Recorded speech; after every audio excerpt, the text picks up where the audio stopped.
Himachal Pradesh pensioner और senior citizen association Nalagarh इकाई द्वारा पीडब्ल्यूडी रेस्ट हाउस में एक बैठक का आयोजन किया गया, जिसकी अध्यक्षता प्रधान नरेश घई द्वारा की गई। बैठक में पेंशनरों और सीनियर सिटीजन को आ रही समस्याओं की समीक्षा भी की गई। हिमाचल प्रदेश पेंशनर और सीनियर सिटीजन एसोसिएशन नालागढ़ इकाई द्वारा बैठक का आयोजन किया गया। प्रधान नरेश घई ने सरकार से गुहार लगाई है कि पेंशनरों को आ रही समस्याओं का जल्द निवारण किया जाए। उन्होंने कहा कि 2016 के बाद रिटायर्ड हुए पेंशनर्स को वित्तीय लाभ जैसे ग्रेजुइटी, लीव इन कैश समेत जो 2016 से पहले रिटायर्ड हुए हैं उन्हें बढ़ी हुई पेंशन एक साथ देने की मांग उठाई। उन्होंने कहा कि बैठक में प्रस्ताव पास करके हिमाचल सरकार को भेजा गया, जिसमें सरकार से मांग रखी गई है कि पेंशनर्स को पंजाब की तर्ज पर पेंशनर रिवीजन शीघ्र अधिसूचित और 65, 70, 75 वर्ष की आयु पूर्व करने पर 5, 10, 15% की बढ़ोतरी को मूल पेंशन में जोड़ वित्तीय लाभ दिया जाए। संघ ने खंड चिकित्सा अधिकारी के पद से सेवानिवृत्त हुए डॉक्टर आनंद को उनके द्वारा सराहनीय कार्यकाल को सम्मानित किया गया। आज डॉक्टर आनंद जो बीएमओ नालागढ़ से सेवानिवृत्त हुए हैं, जिन्होंने नालागढ़ में 16 वर्ष तक सेवाएं दी हैं और इनका जो प्यार था और जो लगाव था सीनियर सिटीजन के प्रति, उनका आभार प्रकट करने के लिए आज उन्हें सम्मानित किया गया और आशा की कि इनकी सेहत अच्छी रहे ताकि ये आइंदा भी नालागढ़ के लोगों की सेवा कर सकें। आज हमारी मीटिंग में जो पेंशनर उपस्थित थे, उनमें इस बात पर बड़ा रोष था कि हिमाचल सरकार के द्वारा 1 जनवरी 2016 से जो वेतन घोषित किए गए हैं, उनका 1 जनवरी 2016 के बाद जो सेवानिवृत्त हुए हैं उनकी ना तो आज तक पेंशन पूर्ण निर्धारित हुई है, ना ही उन्हें कोई एरियर दिया गया है, ना ग्रेजुइटी जो बढ़नी है उसकी पेमेंट हुई है। इसी तरह से जो दूसरे भत्ते हैं वो भी नहीं दिए गए हैं। तो सरकार के इससे हम मांग करते हैं कि पेंशनर्स जो कि 2 लाख के करीब हिमाचल प्रदेश में हैं, आप इलेक्शन आने वाले हैं तो ये ना हो कि इनका जो रोष आपके प्रति ज़्यादा हो जाए।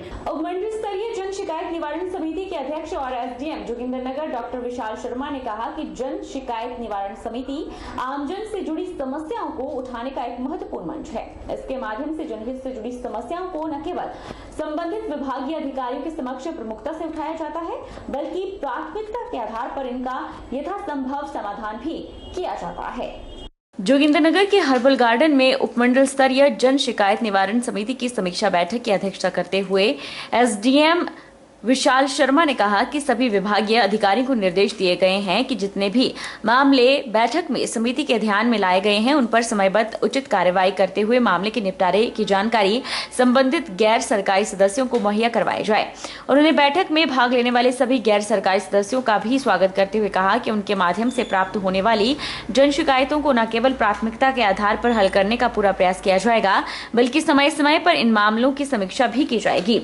उपमंडलीय शिकायत निवारण समिति की पिछली बैठक में आए कुल 28 मदों की समीक्षा की गई, तो वहीं वर्तमान बैठक में 13 नए मामले समिति के समक्ष प्रस्तुत हुए। इनमें से 10 को संबंधित विभागों ने हल कर इसे खत्म कर दिया, जबकि शेष मामलों और 13 नए मदों को संबंधित विभागीय अधिकारियों को समयबद्ध समाधान के लिए सौंप दिया गया। शक्तिपीठ ज्वालामुखी में पिछले 2 दिनों से 2 किलो से ऊपर सोना और 125 ग्राम चांदी 2 श्रद्धालुओं द्वारा दान किया गया है। पिछली शाम पश्चिम बंगाल के श्रद्धालु द्वारा 325 ग्राम सोने के आभूषण और 125 ग्राम चांदी के आभूषण माता ज्वाला को अर्पित किए गए। आज पश्चिम बंगाल निवासी एक श्रद्धालु ने माता के चरणों में लगभग 325 ग्राम सोने के आभूषण और 125 ग्राम चांदी के आभूषण अर्पित किए हैं। मैं मंदिर प्रशासन की तरफ से इनका धन्यवाद करता हूं और महामाई इनकी हर मनोकामना और इनका स्वास्थ्य बना रखे, ऐसी मैं कामना करता हूं। होने की वजह से दिन ब दिन कारोबार कम होता जा रहा है। कोरोना के बाद लोगों को उम्मीद थी कि इस साल सीजन लगेगा, लेकिन कश्मीर के खुलते ही मनाली और अन्य हिल स्टेशनों पर कारोबार ठप होता नजर आ रहा है।